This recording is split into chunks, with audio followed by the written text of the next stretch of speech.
હા છે બોલો કદાચ એવું આવેશમાં આવેશમાં ગાળો બોલવાની જેમ કોઈ વ્યક્તિ આવેશમાં ગાળો બોલવાની ના ન બોલે પણ ક્યારેક થઈ જાય. એક મિનિટ તો એ એટલે તમે સ્વીકારો છો કે હું આવેશમાં આવીને બોલી તમે ગયો? સંભળાવો તો કદાચ હશે તો ખબર નથી મને યાદ નથી.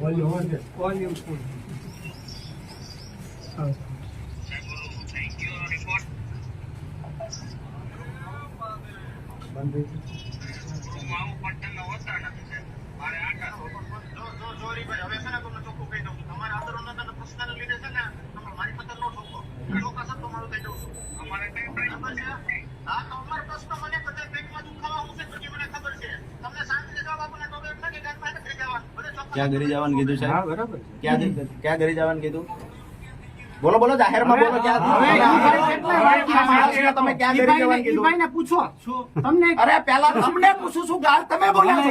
નથી બોલ્યો. તો શું બોલ્યા? ક્યાં ઘરે જવાનું? મને હાથ હેઠો રાખી દો. તમારો સવાલો જવાબો વાળી વાત પછી કરો. તમે આના તાલુકાનો એક પણ માણસ હોય એટલે તમે ગાળ બોલશો. ગાળ નથી બોલ્યો. આ રેકોર્ડિંગ ખોટું છે. એમાં ગાળ નથી. ક્યાં ઘરે જવાનું કીધું? ગાળ નથી. ગાળ નથી. ક્યાં ઘરે જવાનું તમે ગાળ કીધું? નથી. પૂછમાં જાહેરમાં બોલો. કઈ ગાળ નથી. એક મિનિટ, હવે એ ગાળ નથી કહેવાતી. તમે જે બોલ્યા એ તમારી દ્રષ્ટિએ ગાળ નથી. જાહેરમાં એ શબ્દ તમે બોલો જે એમાં બોલ્યા છો. જો ગાળ જ નથી તો હું વાંધો છે? બોલી શકાય. શું બોલ્યા તમે એમાં? ક્યાં ઘરે જવાનું બોલ્યા? બોલો સાહેબ, ક્યાં ઘરે જવાનું બોલ્યા? નથી. ફરી વાર રેકોર્ડિંગ ચાલુ કર.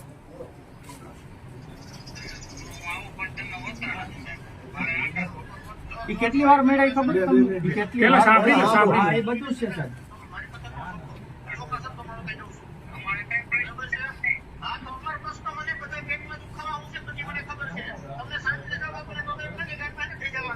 ક્યાં ઘરે જવાનું હવે સમજાણું તમને? ના સમજાણું સાહેબ?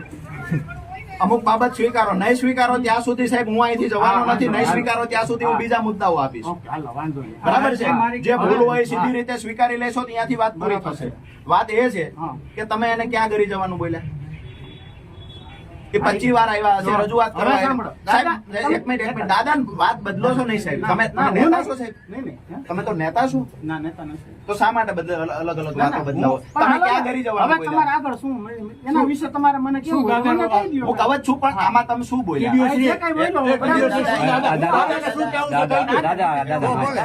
જે કહેવાનું કહી દો. દાદા, 2 મિનિટ. આમાં તમે ક્યાં ઘરે જવાનું હું બોલ્યા? આવેશમાં આવીને જે કાંઈ બોલ્યો એ મારી ભૂલ છે. અચ્છા, તો તમે ભૂલ સ્વીકારો છો? આવેશમાં આવીને તમે જે બોલ્યા એ ભૂલ સ્વીકારો છો? તમે જ્યાં ઘરે જવાનું કીધું ને સાહેબ, જિંદગીમાં આ શબ્દ મૂળી તાલુકાનો 10 વર્ષનો છોકરો હોય તો ભલે 100 વર્ષનો હોય તો ભલે, એક કઈ ભાજપનો નેતા તમને બચાવવા નહીં આવે. આ સ્પષ્ટ કહી દઉં છું. અને તમારી ઓફિસમાં જે ભાજપના નેતાઓ કન્ટિન્યુ બેસે છે, ગામનો માણસ આવે તો ખુરશી લઈને આગળ લઈ બેઠો હોય પેલા બંધ કરાવી દેજો. તમારી ઓફિસમાં ગામના લોકો, તાલુકાના લોકો રજૂઆત માટે આવે છે. ભાજપના નેતાઓને બેસવા માટેની ઓફિસ નથી. તાલુકા પંચાયત પ્રમુખ ની વાત કરું છું. તાલુકા પ્રમુખ બેસે છે કે બીજા કોઈ બેસે છે? તાલુકાના સદસ્યના પતિ બેસે છે કે સદસ્ય બેસે છે? સદસ્યના પતિ બેસે છે કે સદસ્ય બેસે છે? એવું મન કયો. જોઈ લે ચાલો. શરમ આવવી જોઈએ. શરમ સાહેબ. આ તાલુકામાં જે કાંઈ આજ દિવસ સુધી આવેલું આમ નથી હલાવવાના. તાલુકા પ્રમુખ સાથે એને કોઈ લેવા દેવા નથી. તાલુકા સભ્ય મહિલા હોય એમનો પતિ સતત જેટલો ટાઈમ તમારી ઓફિસ ચાલુ હોય એટલો ટાઈમ ત્યાં બેસાડવાનો. તમારા મહેતાજી તરીકે કોઈને રાખો છો કે પ્રોટેક્શન તરીકે કોઈની જરૂર છે તમારે? તો તાલુકાનો માણસ આવશે પહેલા એમને મળે પછી તમને મળે. ભાજપ માટેની ઓફિસ છે તો બાર બોર્ડ મારી દો કાર્યાલય, તાલુકા કાર્યાલયનું. તમે જવાબ દીધો એ અમે સાંભળ્યો. આજે તમારા જવાબ પર તમારે શર્મિંદા થવું પડે. તમારા જવાબ પર તમારે માફી માંગવી જોઈએ. આનાથી દુઃખની વાત બીજી કઈ હોય? પણ ઈ છોડો તમારી વાત. મળ્યો ઈ નહીં જોવો તમે. એક મિનિટ. એ મળ્યા શા માટે છે? હા, એમની પ્રશ્ન છે. શું પ્રશ્ન હતો એમનો એક દબાણનો પ્રશ્ન છે. દબાણનો ભ્રષ્ટાચાર, ગટરનો ભ્રષ્ટાચાર. કેટલા લાખ રૂપિયાનું કામ હતું? 5 લાખનું કામ હતું. 1 ફૂટ પણ ગટરનું ત્યાં કામ નથી થયું. આવી રજૂઆત તમને એને કરી? આવી કઈ તમે સ્થળ પર જઈને કઈ રિપોર્ટ કે પંચરોજ કામ કર્યું? બીજી વાત, તમે અધિકારી છો એટલે ખબર હશે જે અરજદાર છે ને એને આપણે વળતી માહિતી આપવી પડે. તમારી રજૂઆતના અનુસંધાને આ કાર્યવાહી થઈ. તમે વળતો જવાબ તમને નથી દેવાની. મારો રિપોર્ટ હજી મેં એને કીધું હું તૈયાર થશે એટલે તમને 100% મોકલીશ. એ તમે સાહેબ તમારાથી ભ્રષ્ટાચાર અટકતો નથી.